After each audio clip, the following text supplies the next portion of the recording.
Hello, welcome to this week's video. This week as a family we travelled over to meet up with one of Cindy's friends, Julie, and her lovely dog Asher. Julie's got a nice little property and she's had a storm back in June last year. There was a lot of trees falling down in the central part of Victoria. That was the storm that I got some elm wood from the local hospital. So on Julie's farm there are black gum trees, and you can only find them in a couple of spots in Australia. There's some in the southern tablelands of New South Wales, and there's also some in a 4-kilometre radius of the township of Woodend in Victoria.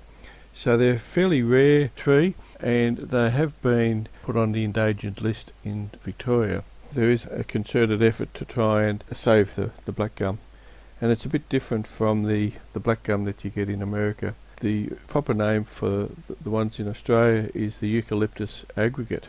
Julie was going to cut it up into firewood, and so we took over some red gum firewood. In exchange, we put it in a shed, so we ended up picking out a trailer load of black gum wood, which was great. It was good to catch up. We got the tour of the farm, we got to meet the horses, meet the ducks on the dam, and of course Asher was quite playful with the boys.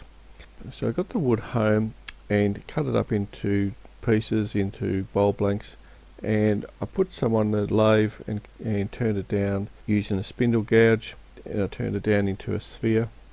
And then I used a jig that my father had made to do a sphere, and the jig worked very well. It certainly helps when you've got a sharp carbine tip on it.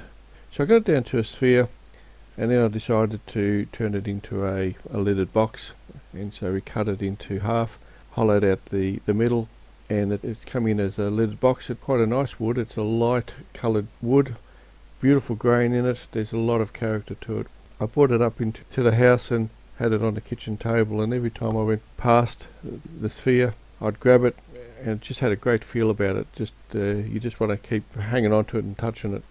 So it was a nice easy project. I didn't use many tools. It was mainly the spindle gouge, and a couple of cutting tools, and also the sphere cutting jig, which again worked very well. I finished it off with some wax and polish. It's still got that beautiful feel about it, and there's not much movement in the wood. It was quite dry.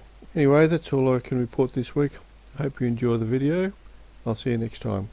Cheerio.